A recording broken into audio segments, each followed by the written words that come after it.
Почитувани слушатели на Македонската радио програма по повод 83 годишнината од востанието на македонскиот народ или вооружената борба на македонскиот народ против нацифашизмот 1941 година.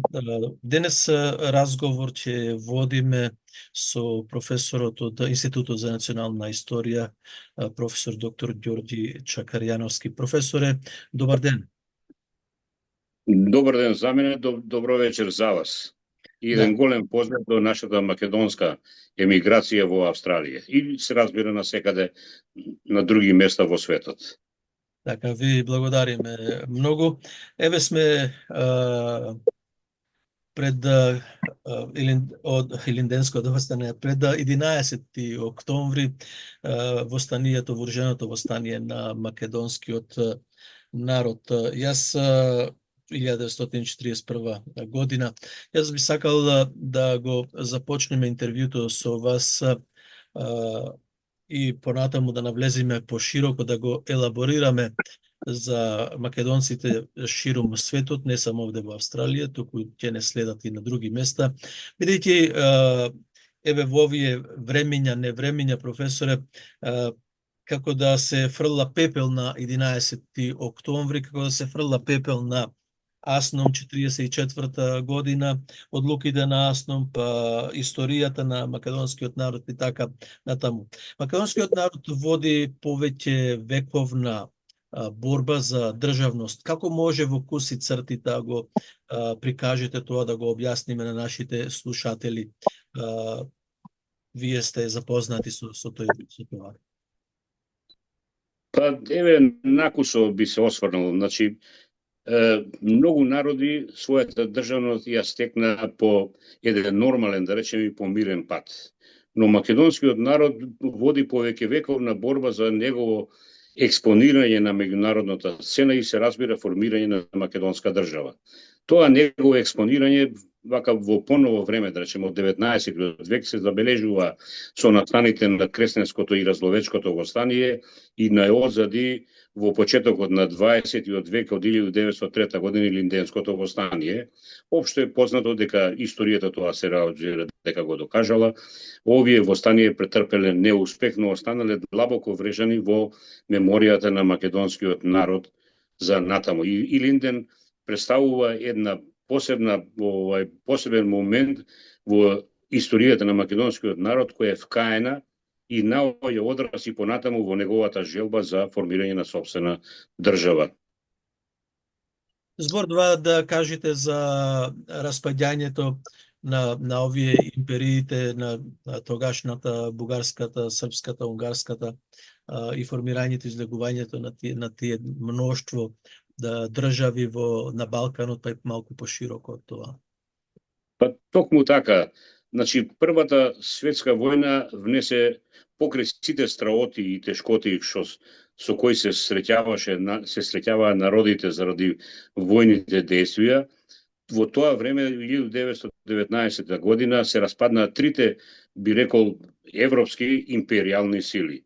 Да. Се распадна Австро-Унгарската империја, потоа се распадна Руската империјална сила и се разбира на крајот ние кај што потпаднаме Турската империјална сила. Но во тој период, особено по распаѓањето на Руската империја, се појавија нови движења во светски рамки. Тоа се појавата на комунистичкото движење кое своите зачетоци ги доби во тогашниот Советски сојуз, но многу брзо се расширија и низ Европа, па и надворот од границите на Европа. Тоа влијаеше и во тогашната кралска Југославија, која напредните сили настојуваа да ги искористат овие моменти и да се организира за воспоставување на еден нов поредок во државите. Добро,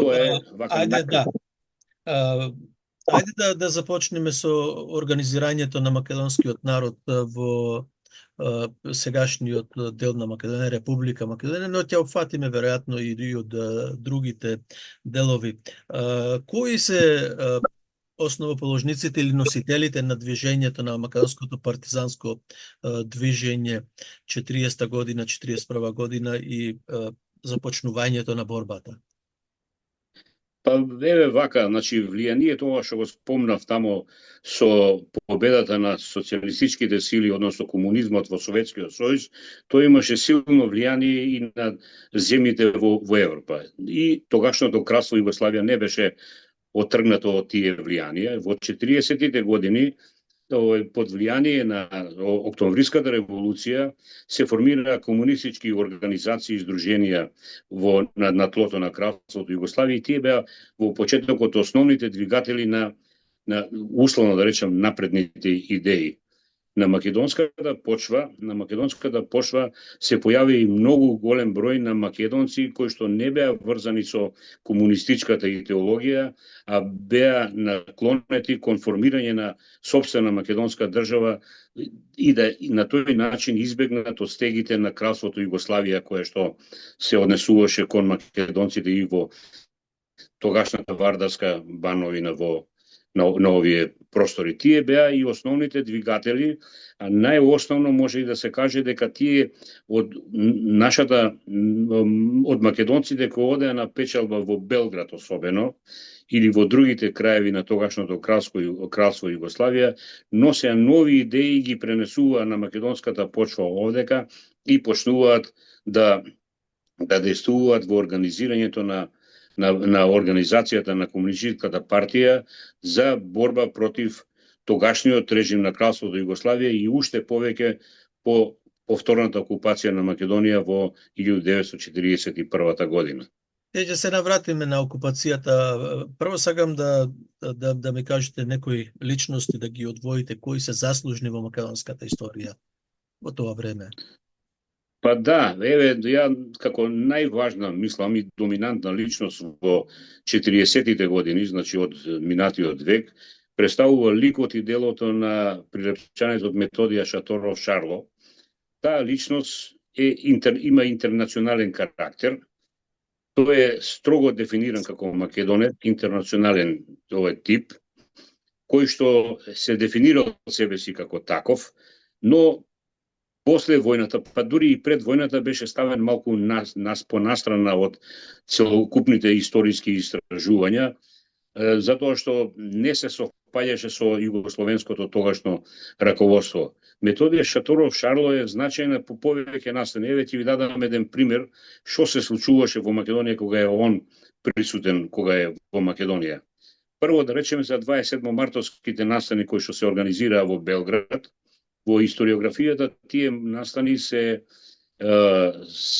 тумачеа како дело на Комунистичката партија, но по новите истражувања на историчарите не само од Македонија, него и од останатите југословенски тогаш републики се дефинира дека тоа дело не е на Комунистичката партија на Југославија, туку дело на британските обавештајни служби кои што не се согласува кралството Југославија да влезе во војниот сојуз со нацистичка Германија, Италија, фашистичка Италија и исто така и Јапан. Сега, што се случува со Шарло? Шарло кај нас во историографијата фигурира дека и оруженото востание започнува на 11 октомври.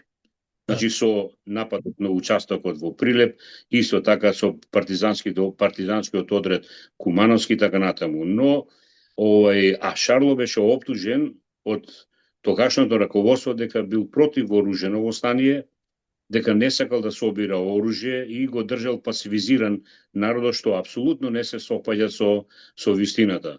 Во времето на неговото действување во Македонија, општо е познато дека првите вооружени или диверзански акции, протести, митинзи и така натаму се организираат од негова страна. Еве ќе наведам само еден пример, да речеме, што се случуваше со Да, притиснавте на камерата. Добро. Добро, вред е тоа. Значи, што се случуваше? Во 1940 година се одржува митинг во Прилеп. Тамо говори Методија Шаторов, говори Ченто. Ченто зборува тамо на Методи митингот. Андонов Ченто. Потоа, да, Методија Андонов Ченто. Потоа, да речеме, се случуваат и други настани. Една акција се изведува, диверзантска акција, значи ова зборам пред оруженото восстание пред 11 октомври, со напад на тунелот кај Богомила во Велешкиот крај. А многу значаен момент е и тоа дека во 1941 година, пред официјално да започне оруженото восстание на 11 октомври, 11 октомври, Методија Шаторов Шарло го организира и првиот скопски партизански одред во август 1941 година. Со други зборови кажано, значи неоправдано Методија Шаторов Шарло беше изоставен од историјата да се оцрта или да се прави од негов лик и дело, а познати се и на историчарите зошто е тоа така направено, да се острани за да може, бидејќи тој настојуваше Македонија да биде како независна држава, да има своја улога, да биде обединета и така натаму, што се косеше со интересите на да речеме на официјалната политика на Комунистичката партија на Југославија. Понатаму за Кузман Јесифовски Питу, па и Ченто. Па еве, да речеме што би можело. Значи, Кузман, јас го имам дефиниран како извонредна личност во македонската историја. Ако за Гоце Делчев во историчарите ние тврдиме дека е идеологот на Илинденското востание, иако тој не учествува, тој загинува пред тоа, Кузман Јосифовски Питу, кој исто така прилепченец, беше моторната сила на оруженото востание. Значи, од него произлегува сите активности кои што се случија во текот на Втората светска војна во Македонија и се разбира, за жал, не успеа тој да го доживее асно, бидејќи беше убиен непосредно, односно во февруари 1944 година, а жестоко работеше на тоа да се консултира. Негова заслуга беше на Кузман да се формира да се формираат сите оние активности, Народно-ослободителни одбори како први николци на организирањето на власта, што се инкорпорира исто така во аснонските документи. Потоа за иницијативниот одбор исто така тој беше иницијаторот и покрај главниот штаб, кој исто така имаше многу важна и значајна улога во целокупните действија и на воен и на политички план во Македонија. Значи, Кузман Јосифовски е една личност која што не можеме да ја одминеме. Кој колку сака да зборува некако поинаку, иако нема никакви факти за таа работа, тој е тој. Сега само би се остварил и накратко што само ова би го додал за Кузман, како што бидува во македонската историја многу македонци да настрадаат од собствената рака, и Кузман е убиен од македонец. Тој загина во 1944 година во Скопје, во близина на сега веќе не постои фабриката Алумина.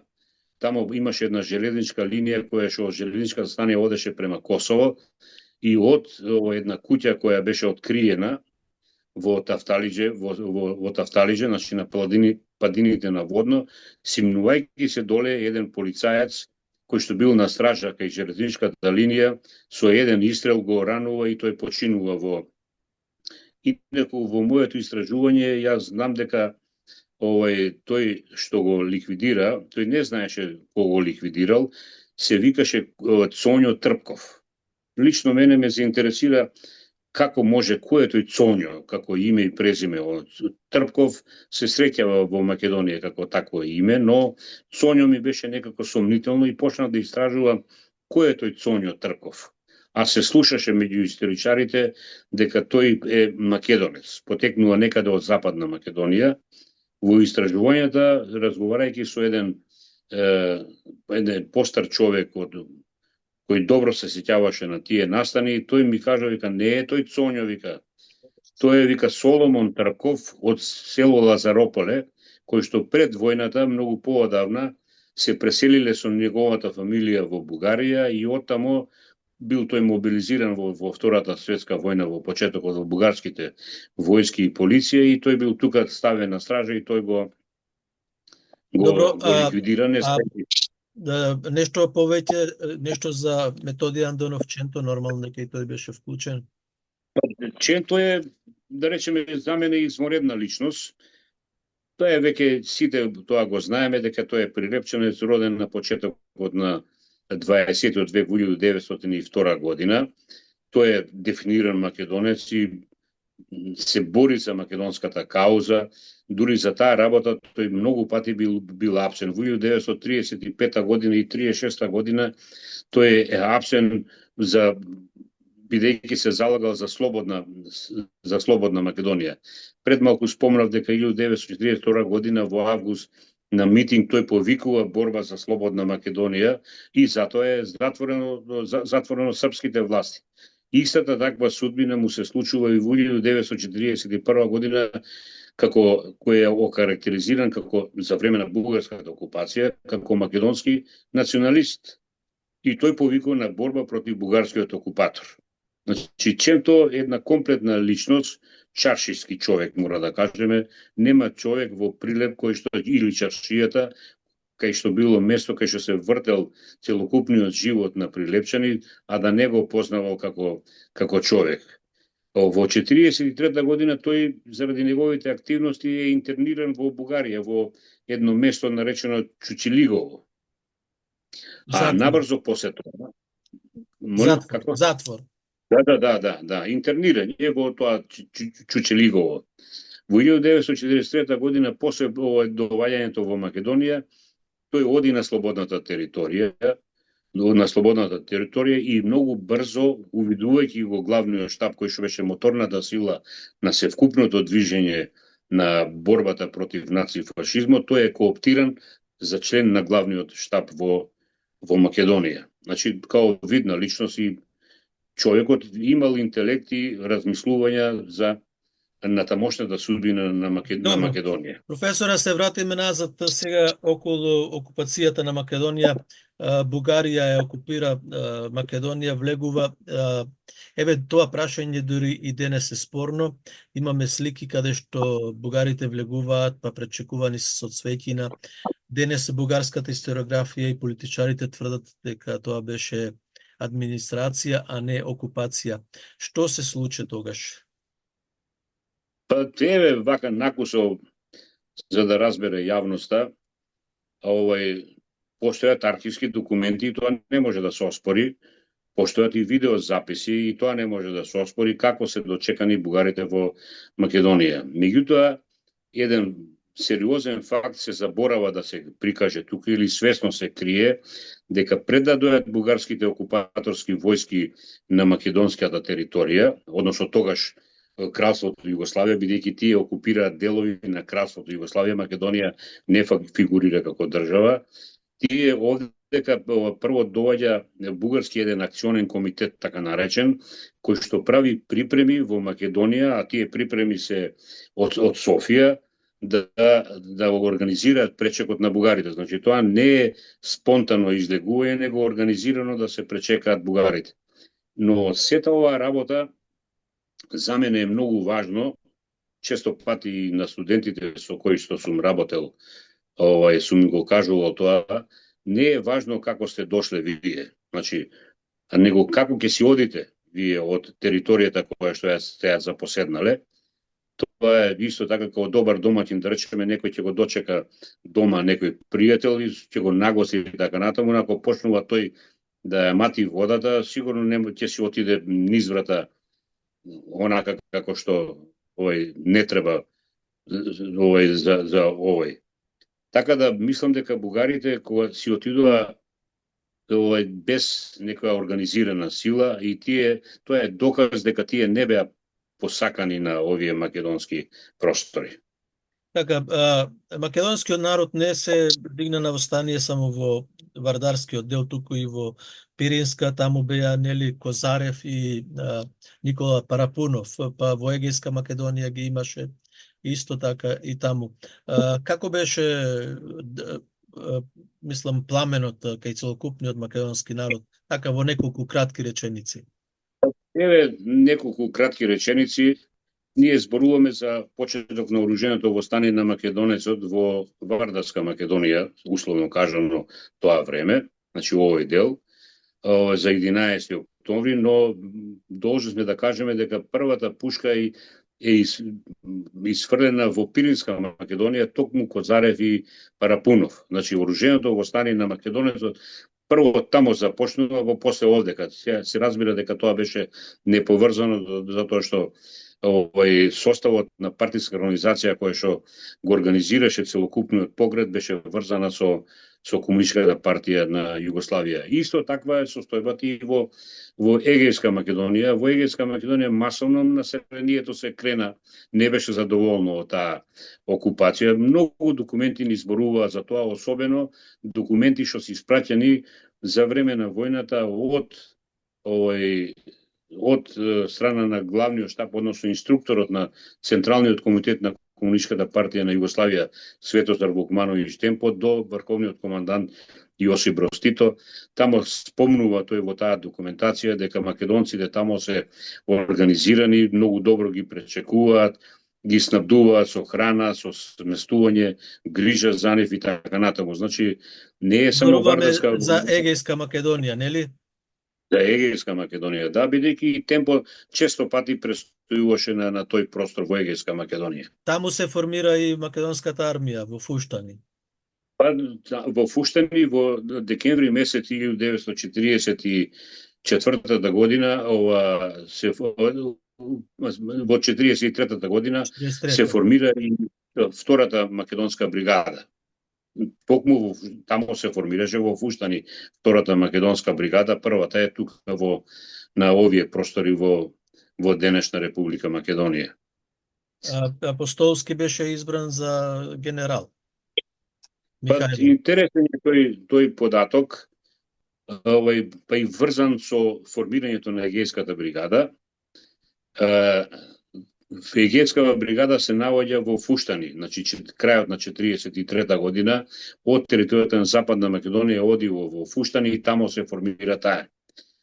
Кога стига телеграма, значи преку врските од Србија, дека командантот на главниот штаб, а тоа е објавено во билтенот на врховниот штаб на Југославија, дека Михајло Апостолски е произведен во чин генерал. Инаку вака за јавноста да кажеме и тоа дека Михајло Апостолски е роден од Штип и веројатно и од Ново село, Штипско Ново село. Тоа во Кралството Југославија тој се школувал во војна академија и на крајот од неговото школување тој е произведен во генерал штабен мајор.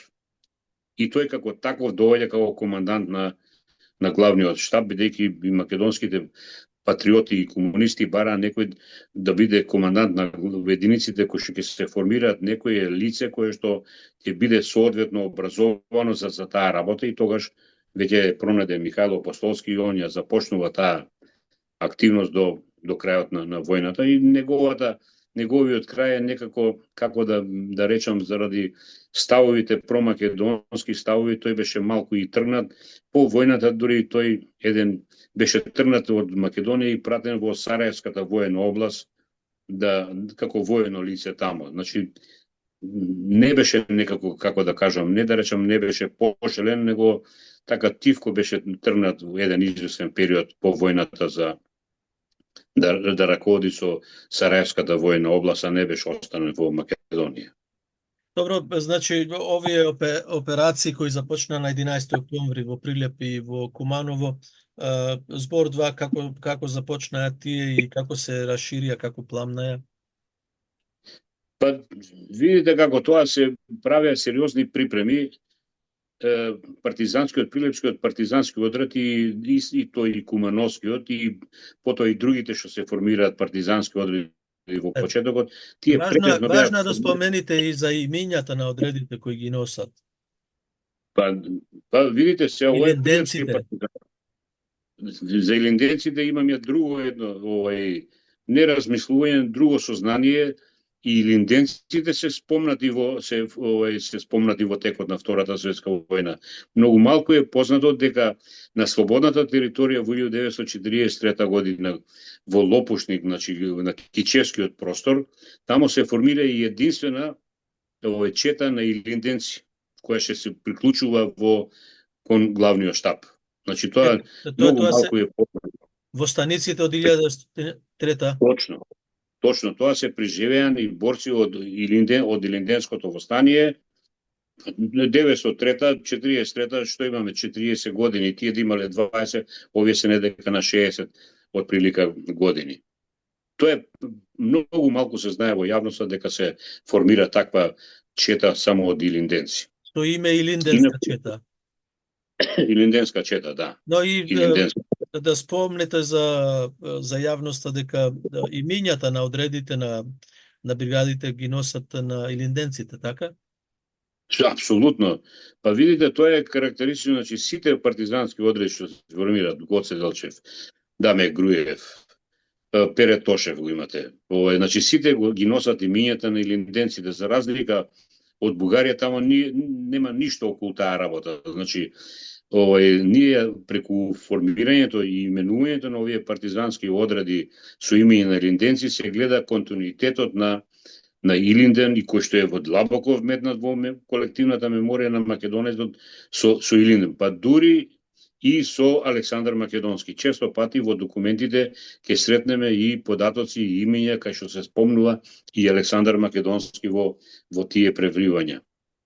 Така, сегам да го елаборирате настанот на Чучков со бугарскиот генерал, офицер, што бил тој во Скопје, кога сакал да влези во Скопје.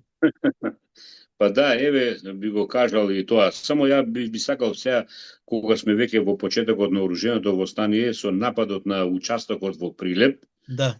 Значи, некои историчари и од Македонија, кои што не аргументирано, од некои други посебни нивни размислувања и цели, кажуваат дека има елементи на граѓанска војна во Македонија, што апсолутно потцртувам, не е точно. Они го врзуваат тоа што стражарот на участокот при нападот на партизаниве во Прилеп, стражарот бил македонец. Но во воени услови, кога се војува, кога би бил директен учесник во тие настани, јас стрелам или настојувам да го ликвидирам непријателот кој што го гледам во униформа. Кој е во униформата? Мене не ми е тоа познато, може да е некој друг, може од страна да е некој. И тоа е значи едно, значи некој настојува да прикаже дека има елементи на граѓанска војна, што апсолутно повторувам не е точно. Иначе бугарите, бугарската историографија знае да ги искривува тие настаните. Ево ова жив пример е, мислам, многу луѓе посведочиле за таа работа, ова што спомнавте за по ослободување Скопје кога ослободено на 13 ноември, бугарските војски на кои Тито им дозволи да влезат, да се едноставно народски велиме ние да се исперат од она што биле учесници или соработници со нацистичка и фашистичка Италија, тие им дозволија да влезат и помогнат во ослободувањето, но тие многу малку работа заврши околу таа работа. Кога Скопје се водеа завршните операции за ослободување на Скопје, во районот на учителската школа и други кај Монополот и така натаму, бугарските војски се наоѓаа некаде во районот, не знам колку го познавате вие, ама сигурно го познавате, во районот на Миладиновци, кај што денес е рафинеријата за нафта. Значи, тамо се наоѓаат и преку врски, радиоврски се договараат и бараат од апостолски дозвола да влезат во Скопје. И тие влегуваат во Скопје и така натаму. На наредниот ден кога се одржува парадата во Скопје, бидејќи после ослободувањето се прави парада и треба да си направена беше на плоштадот Македонија, кај официрскиот дом една бина, импровизирана бина, кај што беше смешано политичкото и војното раководство на Македонија. Меѓу нив беше и еден мене добро познат еден учесник во Втората светска војна, Боро Чушкар, се викаше тој иначе Кумановец, а кај старата железничка станица беа наредени партизански единици да маршираат кон центарот, кон плоштадот Македонија. Но во меѓувреме прво се наредува бугарска една единица предводена од генерал Стојчев. Тоа го кажува овој Боро Чушкар, директниот ученик во тие настани. Бугарските војници се организираат први да почнат до парадата. Во меѓувреме дури бугарскиот генерал јавува преку радио врска во Софија дека бугарите го ослободиле Скопје и Радио Софија тоа го објавува. Што не е апсолутно точно.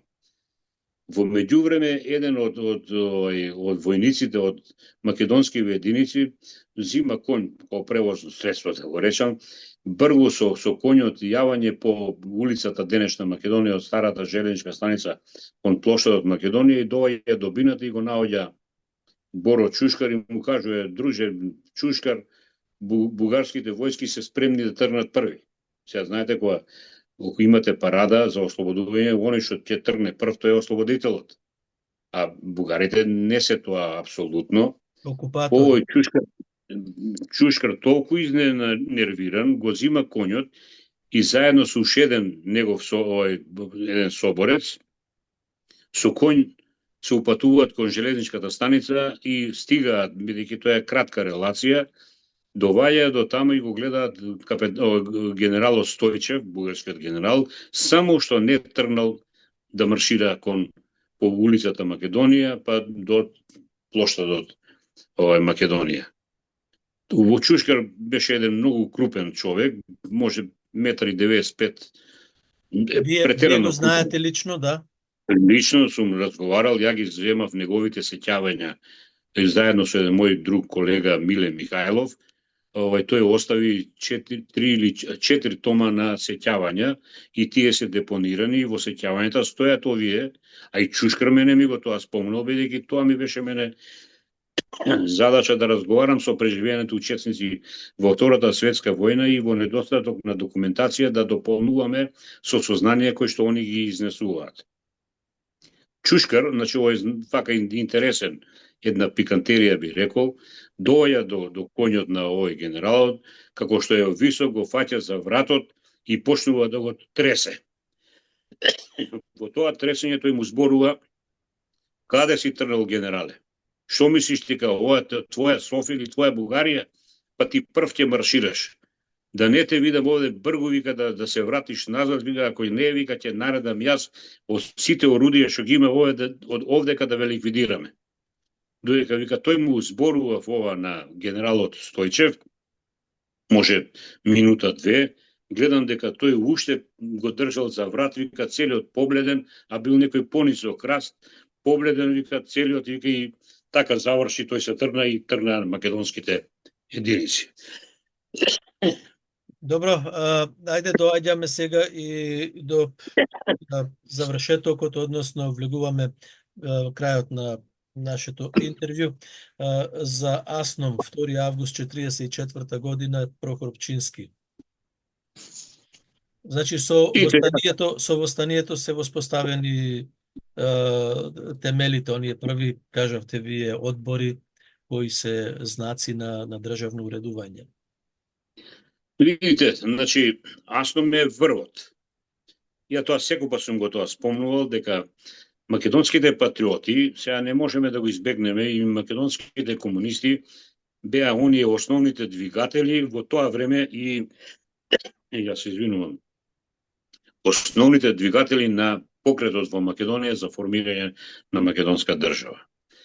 Главниот штаб покрај војната функција ја имаше и функцијата на како државен орган, значи носеше и акти кои што не беа од воена природа. Например, на слободната територија во Кичевскиот крај, на иницијатива на главниот штаб, беше формирано и започна со работа првото училиште на македонски јазик во селото Подвис, Кичевско. Значи, тој е иницијаторот, значи презема активности кои што не се во негов домен, бидејќи главен штаб има воена функција, но тој извршуваше и вакви Потоа многу важен момент е и фактот дека во селото Излеглавие главниот штаб на негова иницијатива го свикува првиот црковно народен собор во Излеглавие и потоа во Слободна Македонија тоа продолжува да се развива, и најпосле во 67 година, 57 и 67 година се формира МПЦ. Значи, иницијатор беше за сета оваа работа главниот штаб. Значи, сега, значи, кога одиме до Аснон, македонските патриоти успеа само за 4 години да го организираат македонецот и македонскиот народ и другите народности, бидејќи во партизанските одреди имаше власи, срби, имаше турци, имаше и албанци, но се разбира во помал број. Тие успеа за 4 години македонскиот народ да го донесат до Аснон. Се она што го правеше главниот штаб, како што беше во училиштето, како се вика ова, црковно-народниот собор и така натаму, формирањето на народно-ослободителни одбори. Да, Весникот Нова Македонија.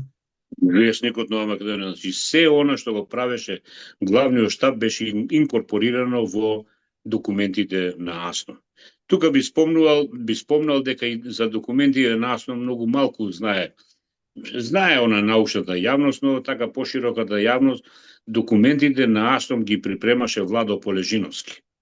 Тој е еден кичевчанец, висок интелектуалец, кој што се школувал во Сорбона, учен човек едноставно, и тој ги припремаше документите на Аснон. Тоа ми е сознание од неговата сестра, која што ми даваше податоци за него.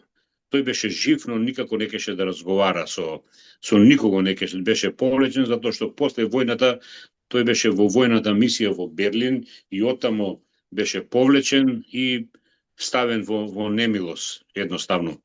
Владо Полежиновски, иначе врвен интелектуалец за него. Се беше инкорпорирано во документите на Аснон. Од формирањето на народно-ослободителните одбори, дури главниот штаб издаде и еден не проглас, него едно упаство и едно барање до граѓаните на слободната територија да не одат по судовите, дека селските народни судови ќе ги решаваат споровите на селаните, ако се појават такви, а да не ги даваат и трошат времето кај италијанските власти или кај бугарските власти. Главниот штаб имаше една сериозна здрава улога во сета оваа организација. Сега Аснон, сите ние знаеме дека е врвот на народно-ослободителната борба и формирањето на македонската држава. Тој се конституира како држава, Аснон во Македонија се конституира како држава и започна еден нов процес, иако да речеме со Аснон фактички, иако никаде тоа не е декларирано или кажано, Македонија стана дел од антифашистичката коалиција, бидејќи веќе влезе на овие простори во Македонија, имаме британска мисија, американска мисија, потоа имаше руска мисија во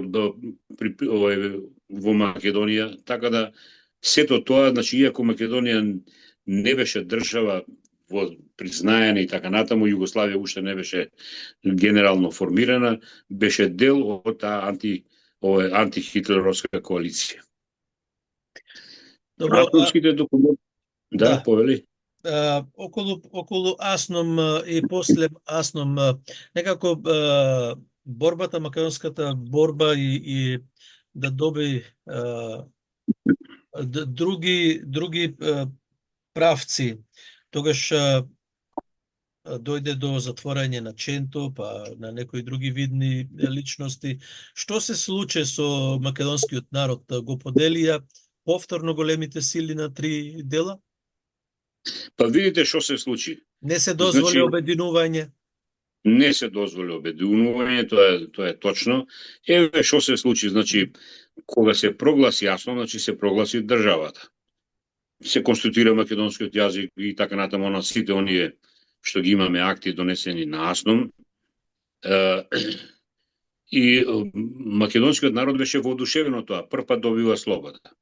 Започна да се организираат училишта, факултети во слободна Македонија. Значи, дури во периодот од првото заседание насон до второто заседание насон, главниот штаб ги вршеше многу значајни функции. Тој почна самостојно да делува како да Македонија е независна држава, како да не е дел од Југословенската, да речеме, федерација. Започна трговски врски со Бугарија, бидејќи тоа време се воспоставија тие нормални односи со бугарското раководство, почна да се прават такви некои контакти кои не беа во консултација или со дозвола на Белград. Така да кога се слушна тоа во Белград дека Македонија како да почнува да бега од таа Југословенска федерација, на второто заседание на АСНОМ, декември 1944 година, Јосип Брз Тито го праќа Карделј во Македонија и он присуствува на второто заседание на АСНОМ и тогаш он настојува да го тој став, да речеме, на македонското раководство самостојно да делува и со трговијата и така натаму, со целокупното стопанство кое што беше речиси никакво во Македонија заради војниот вир на 44-та година, но успева Карделј да го врати југословенското раководство.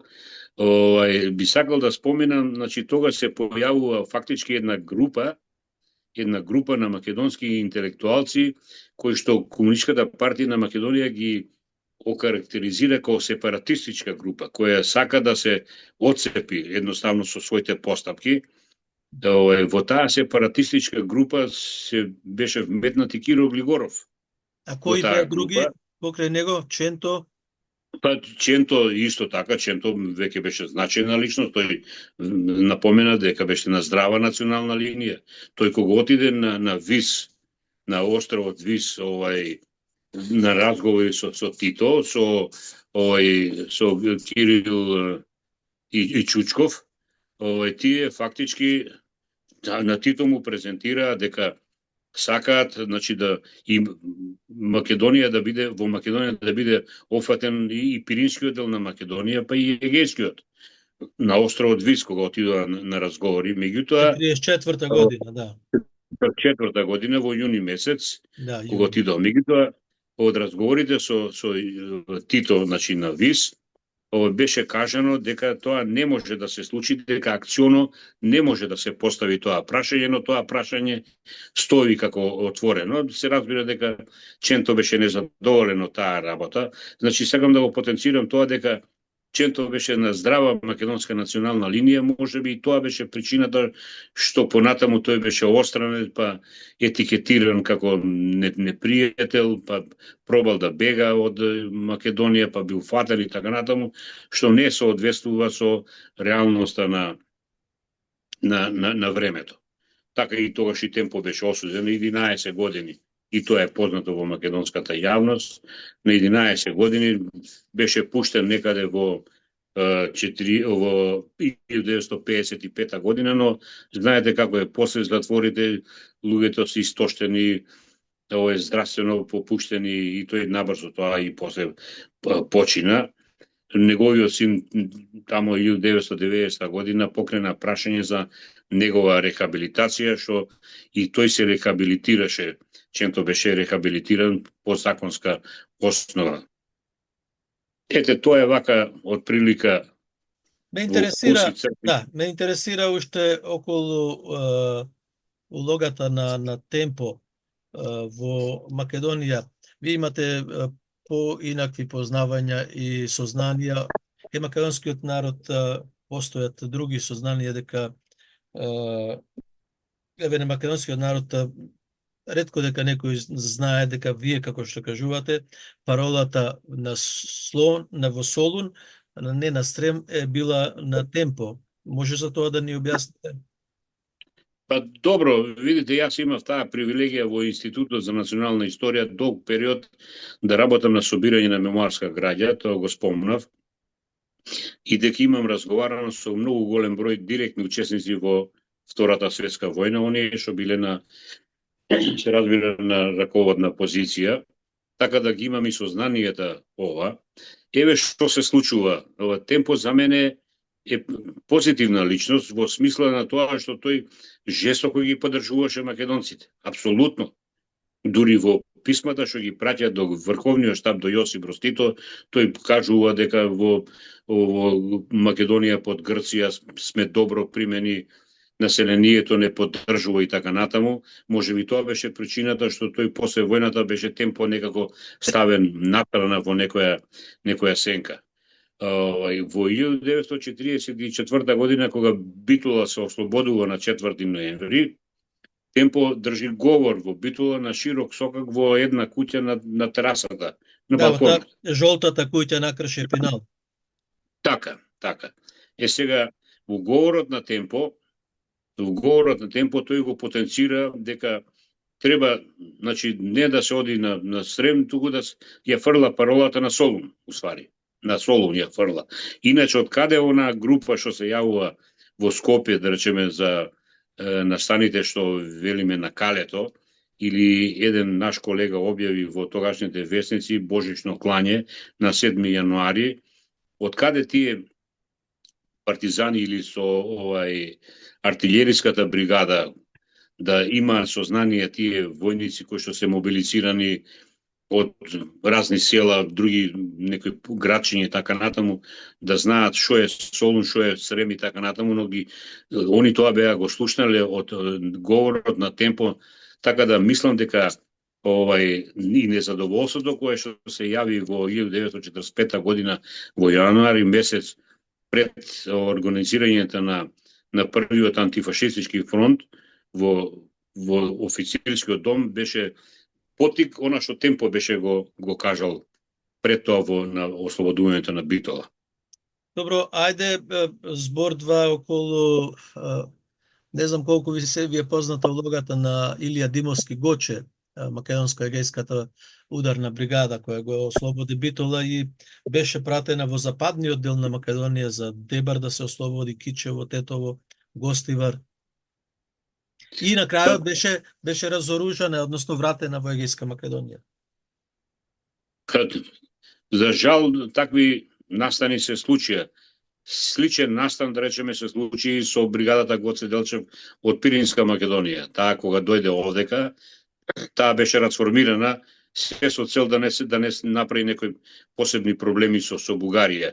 Истото овдека се случува и со бригадата со војната единица на Гоче што спомнувате, но не беше само таа бригада пуштена во чистење на простор, да го речам, или буквално чистење. Да.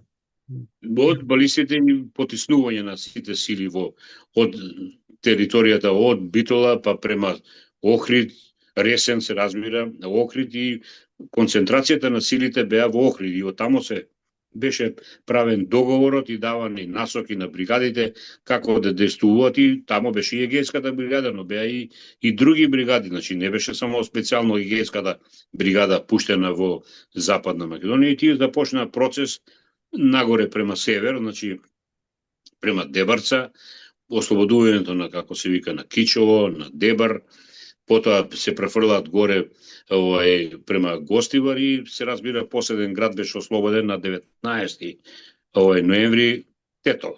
Да. И главно борбите се водеа против балистите на тој простор. Значи, на првото заседание на АСНОМ имаше пратеници од Егејска Македонија, а беше таму и Димитар Влахов, нели, од Кукуш. Така. Имаше и од Пиринска Македонија. И од Егејска и од Пиринска Македонија. Видите, тоа беше фактички символизирање, значи асновците, па и македонските патриоти и комунистите не го запоставуваа прашањето за Пиринска и за Егејска Македонија, но символично овие дојдоа како представници од Пиринска и од Егејска Македонија да се символизира, значи, целокупна Македонија, што едноставно кај секој македонец тој настан, или да речеме тоа сакање живееше со години на нас за да се најде Македонија обединета, но за жал, како што гледаме, Сега оди сега секако што гледаме сега ја загубивме и ова што имаме. Минатата власт го извадија Асном од уставот на Македонија. Па манифестот они го извадија, што лично мене тоа апсолутно не ми се допаѓа, како историчар зборам ја. Значи, манифестот е една работа, манифест обзнанува нешто, значи обзнанува пред јавноста што се случило. Значи тоа, а декларација, значи оние сега вметна декларација може да каже и некоја партија, да речеме, сега да не спомнувам никакви партии по име и презиме, но и секоја партија може да направи да објави некоја декларација, се согласувам со тоа, не се согласувам, но манифестот е клучот на таа работа, значи. Така да апсолутно не се согласувам, тоа е непознавање и не знам како да кажам, ја не можам да се согласам и со ставовите на одредени политичари за промена на уставното име, без да се консултира народот, како може тоа. Тешко може ви денеска да смените име и презиме ваше во органите кај што се менува презимето, а не пак да смените име на држава без да консултирате народ, или ако го веќе сте го консултирале, а тој референдум е неважечки, самата комисија за референдум кажува дека е неуспешен, вие да го прифатите дека тој е успешен, тоа е нешто што за мене апсолутно не одговара на реалноста од кои причини тоа го направи власта. Носи ли тоа видување дека сакаат народно-ослободителната борба на македонскиот народ да ја представат денес во Бугарија како граѓанска војна на бугарскиот народ, един народ, две држави? Не, тоа го зборуваат луѓе кои што ја не сум политичар и да бирам зборови, јас сум историчар и врз база на историските факти. Тоа не може да се случи. Не може да се случи. Не може, тоа е еден народ во две држави, тоа не може. Како што не поддржувам скрнавење на споменици. Може да замислите во Струмица на овој народниот херој во паркот во Струмичкиот парк беше Мучето. Да, Благој Јанков Мучето беше и избришан текстот на мермената плоча кај што пише загинот бугарски фашистички куршум и некој тамо со брусалка она за стругање железо, цемент, не знам, мермер го избриша тоа бугарски куршум. Тоа не може, тоа е скрнавење на спомениците и спомен обележа да во Македонија имаме ние тако закон со кој што се осудува и се е казниво дело е скрнавење на споменици. Последното прашање, професор, нека биде, имаме ли сознание точно околу бројките, колку македонски жртви даде, колку македонски синови даде Македонија, ќерки во народно-ослободителната борба? Па имаме ние како историчари сознание на времето уште во, да речем, социјализмот, на историјата се посветуваше големо внимание. Ширум Македонија, значи да не ги редам градовите, Скопје, Тетово, Штип, Куманово, Струмица, Гевгелија, сите овие градови се организираа симпозиуми во кои што се расправаше или се обелоденува настанот од Втората светска војна, бидејќи како што е познато меѓу нас историчарите, многу малку документација имаше зачувана, денеска сместена се разбира во архивите од период на 1941 година, па и 42, потоа 40-та веќе почна да се собира документација, имаме сознание за тоа. Сега прашањето околу како беше ова поставено? Колкава е бројката на жртвите? На жртвите, значи има податоци, се објавија повеќе томови на книги, зборници на документи се објавува. Во тие зборници на документи и од симпозиумите, од симпозиумските настани зборниците, има податоци кој град колку жртви има дадено.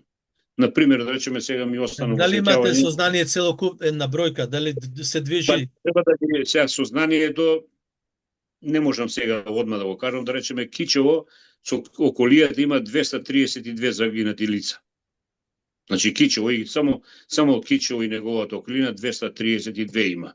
Сега не сум ги собрал сите, ама баш е добра ми Јас идеја да имам ги соберам. некои писанија прочитано дека се движи над 20.000 до 25.000 жртви. Не, тоа станува збор за малку претерана бројка, мислам дека не е таа бројка. Баш ви благодарам вака што ме подсетивте. Имам некои документи околу таа работа, да ги соберам, да ги вака обелодениме еден ден колку жртви даде Македонија, но тие не се малку во секој случај, не се малку, имајќи предвид дека бугарската војска тука беше стационирана, добро обучена и полициската структура беше добро обучена, партизанските одреди нема некое војничко искуство и тие често пати настрадува. Скопскиот веднаш беше разбиен, Прилепскиот исто така, Кумановскиот исто така, многу загина и борци од тоа време, знаете. Тоа е неискуството, но стварно ви благодарам. Добро. Најскоро време ќе ја знаеме точната бројка. Нека ни е честит 11 октомври и Македонија да биде вечна. Ви благодарам многу за вашето време. Така е, нека е вечен споменот и да не заборавиме дека македонските патриоти ја направија државата, она првата држава. Во една прилика само куса ќе го кажам и ова, дека ние веќе имаме 4 Македонии. Една е Асновска Македонија, која што е првпат се здоби со држава. Втората е Независна Република Македонија со осамостојувањето кога се распада Југославија. Третата е Рамковна Македонија, после настаните во 2001 година. Четврта е Северна Македонија. Дали ќе имаме пета Македонија, нека остане за идниве генерации да видиме дали тоа ќе се дозволи. Ви благодарам и ја вас. Честит празникот и за многу години. Нека е честит и векови. Секој пат да се споменуваме на него.